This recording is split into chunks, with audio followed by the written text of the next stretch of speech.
Assalamualaikum warahmatullahi wabarakatuh. Ketemu lagi guys di Lavi Channel. Kita masih masuk di segmen satu hari satu hadis. Kita masih di Sahih Al-Bukhari. Nomor hadis di 211. Hadisnya tentang berhati-hati saat buang air kecil. An Abni Abbas qala maron Nabiyyu sallallahu alaihi wasallam bikabraini faqala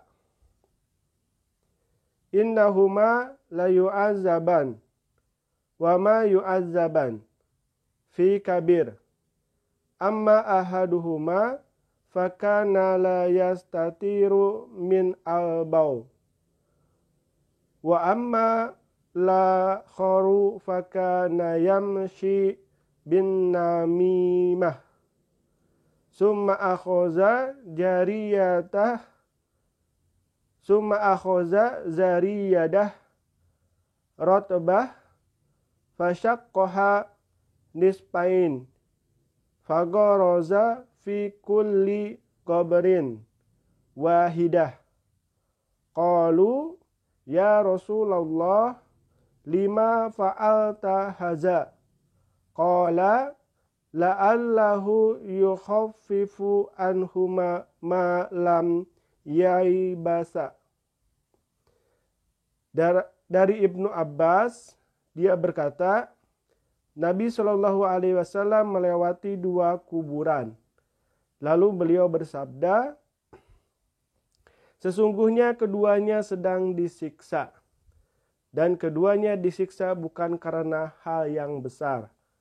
Yang satu disiksa karena tidak berhati-hati saat buang air kecil, sementara yang satunya suka mengadu domba. Kemudian beliau mengambil sebatang dahan kurma yang masih basah. Beliau lalu membelahnya menjadi dua bagian. Kemudian menancapkan pada masing-masing kuburan satu bagian. Mereka bertanya, "Wahai Rasulullah, mengapa engkau melakukan ini?" Beliau menjawab, semoga siksa keduanya diringankan selama dahan ini belum kering. Pesan hadis ini ada 3 poin. Yang pertama, seorang muslim wajib berhati-hati dari air seninya dan memastikan bahwa ia bersuci dengan baik dan benar.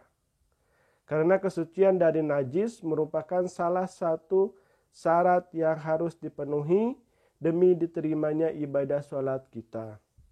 Lindungilah diri Anda dari siksa kubur dengan menjauhi penyebab-penyebabnya. Seperti ketidakhati-hatian dalam bersuci dari air seni serta mengadu domba orang lain. Dosa yang kadang dianggap sepele di mata manusia bisa menjadi besar karena terus dilakukan. Jadi jelas banget dari pesan hadis ini bahwa setiap kita sebagai umat muslim harus berhati-hati dalam kita membuang hajat kita atau membuang air seni kita, terutama membuang air seni atau istilah vulgarnya itu kita kencing lah. Nah, ketika kencing itu, tolong hati-hati. Apalagi ketika kita bertemu dengan tempat kencingnya itu yang kotak berdiri.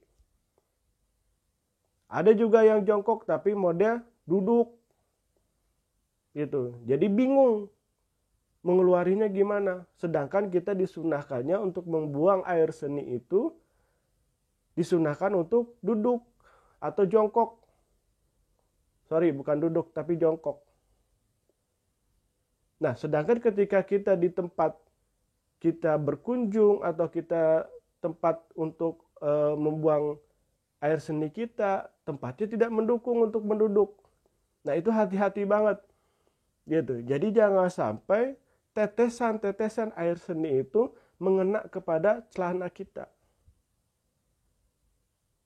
Nah, bagaimana caranya kalau misalnya, wah nggak sengaja nih terkena gitu kan. Nah, Di mana bagian yang kita yakini terkena, disiramlah dengan air 3 kali. Nah, insya Allah dengan menyiram air 3 kali itu membuang najis yang terkena kepada celana kita. Gitu. Jadi sebenarnya hukum Islam itu tidak mempersulit kita, guys. Justru ini menimbulkan rasa kesehatan pada individu kita masing-masing. Bayangkan deh kalau kita buang air seni sembarangan. Celana kelihatannya bersih padahal bau pesing. Dan di Islam indahnya gitu. Pakaian bersih belum tentu suci. Tapi pakaian yang suci sudah pasti bersih. Gitu. Suci ini apa maksudnya? Yang terhindar dari najis. Gitu. Jadi betapa indahnya Islam itu. Nah, begitupun ketika kita terkena, pakaian kita kena air seni, disiram pakai air mengalir, atau misalnya ada gayung, bagian mana yang terkena disiram 3 kali.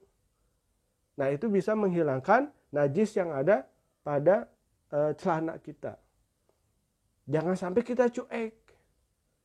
Karena apa? Di sini Rasulullah menjelaskan 2 orang ini tersiksa. Salah satunya adalah orang yang membuat air seninya secara sembarangan. Sehingga ketika digunakan untuk ibadah sholat, dia meyakini sholatnya dia itu khusyuk, yakin diterima. Padahal salah satu syaratnya sahnya sholat itu adalah terbebas dari najis. Gitu. Jadi itu tolong diperhatikan. Walaupun hal sepele, tapi ingatlah kepada siapa kita melakukan dosa. Tentunya ketika kita melakukan dosa, pastilah kita melakukan dosanya kepada Allah. Nah, yang kedua, ini orang yang suka mengadu domba. Nah, banyak orang yang mengadu domba ini. Kompor sana, kompor sini, panas sana, panas sini, sulut sana, sulut sini.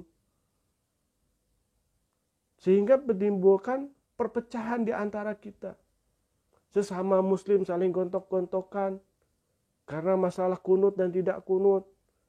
Sesama muslim saling gontok-gontokan karena masalah satu tahlil dan tidak tahlil. Padahal di Quran sudah dijelaskan. Walana a'maluna walakum a'malakum. Jadi Pak Beleo, yakinilah amalan yang kamu yakini kebenarannya, dan kalian dipersilahkan untuk meyakini amalan yang kalian yakini kebenarannya. Jadi semuanya itu kembali kepada diri kita. Kalau kita, begitupun dengan najis. Kalau kita yakin bahwa ini kena apa enggak, kita kena apa enggak. Misalnya kita terpaksa harus berdiri dalam keadaan kencing. Kita sudah hati-hati gitu. Tapi kok ada timbul was-was di hati kita, ini kena celana apa enggak, kena celana apa enggak. Nah, pilih mana yang paling kita yakini. Jadi jangan sampai was-was, ragu-ragu. Karena was-was dan ragu-ragu itu datangnya dari setan. Kan di surat An-Nas dijelaskan gitu. Allazi yuwaswisu fi sudurinnas mina jinnati wanas. Nah, membisikannya dari golongan siapa? Golongan jin dan manusia. Nah, begitu kita meyakini bahwa, oh yakin saya tidak najis. Yakini itu. Insya Allah masalah pahala dan dosanya Allah yang menentukan. Yang penting kita sudah beritikad, sudah menentukan mana yang baik dan mana yang benar menurut kita. Yang penting semuanya bersandarkan kepada apa yang menjadi perintah Allah, apa yang menjadi petunjuk daripada Rasulullah SAW. Nah, mungkin itu aja yang dapat saya sampaikan. Mudah-mudahan bermanfaat untuk semuanya. Mohon maaf apabila ada salah-salah kata. Wabillahi taufiq wal hidayah. Assalamualaikum warahmatullahi wabarakatuh. Dadah.